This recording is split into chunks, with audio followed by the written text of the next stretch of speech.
I'm Diana. Our favorite childhood cookie was we called it Sandies.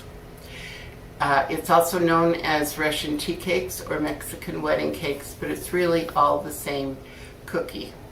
I'm going to tweak it a little so that it can be keto friendly, and by substituting almond flour and using monk fruit instead of regular sugar. We have, I get this almond flour at Costco. I have 2 cups of almond flour in here.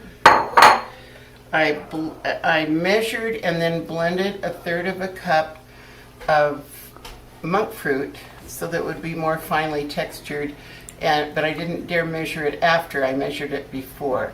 So this is the 1/2 cup of blended monk fruit. We have salt.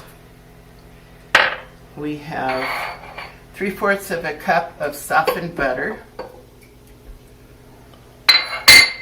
and vanilla and 1 egg. That's it. It's a simple addition. We will mix it and be ready to scoop.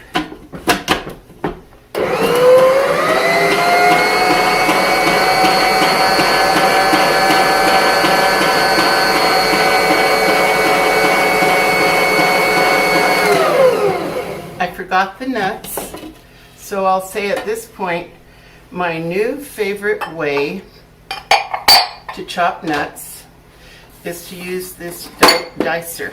It works up and down like this, and inside it has a grid that you can put several different sizes of dicer in it. Any kind of nuts will work in Sandies. I'm going to use pecans today, and I of course overfill. We found that when you use the chopper to do the nuts, do not use the smallest dice. But look how finely it works to run it through the standard dice. And usually the size of the nut doesn't really matter, except that I don't like the traditional ways of chopping nuts too finely. I like a little bit of real nut in my bite. So we have all the other ingredients. We've added the nuts. And now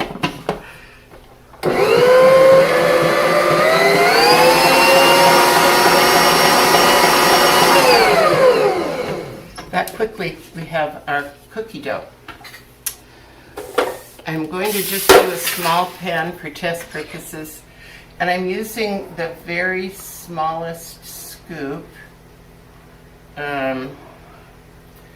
that I can find. It's about a tablespoon, and the number's too small to read. So just use a very tiny scoop, because these cookies are very rich. The butter ratio to everything else is very high. And look, those just make perfect little scoops.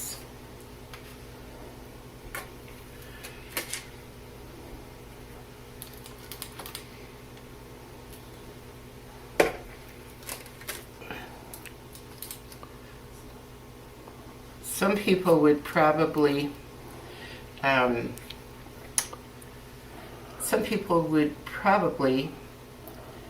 roll those into balls, but look at this, how even and accurate that is.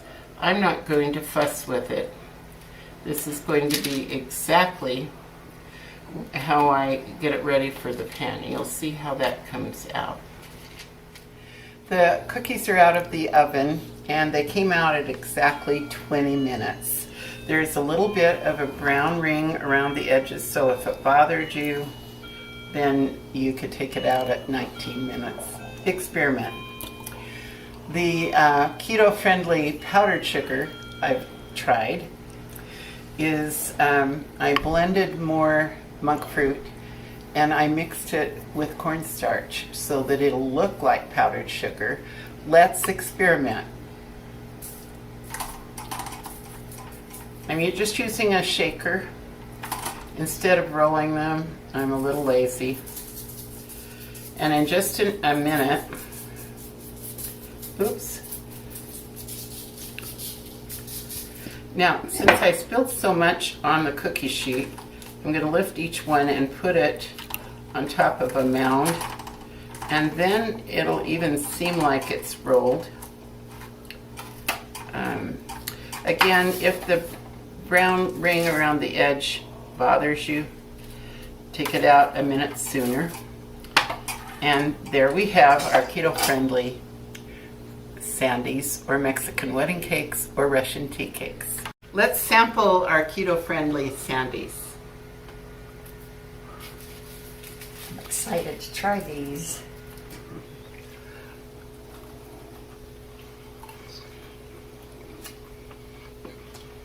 Oh.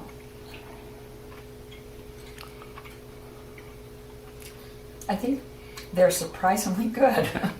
The almond flour changes the texture a little, but I would say it's still a delicious cookie. Yeah, I prefer the one, but I would, even if I have a granddaughter that has is gluten-free and can eat very little sugar, and I could eat these with her and be very happy.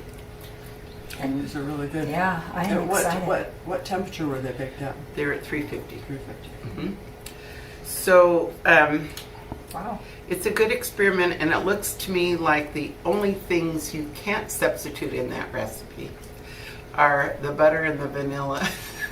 And the nuts. Everything else you could experiment Yeah, with yes. other gluten-free flours. You could well, the nuts you can leave out, and you can change it to any nut. What's the nut that you use for Nutella?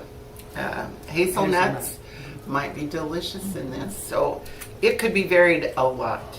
I think psychologically that this on top looks like powdered sugar Yes. is helpful. And I've had gluten-free breads, and they're really heavy, but this isn't really It's not heavy. heavy. This No, is that's really good. I thought it was quite good. I also think it's important to bake it longer than less. It wouldn't be a good gooey Yeah. cookie.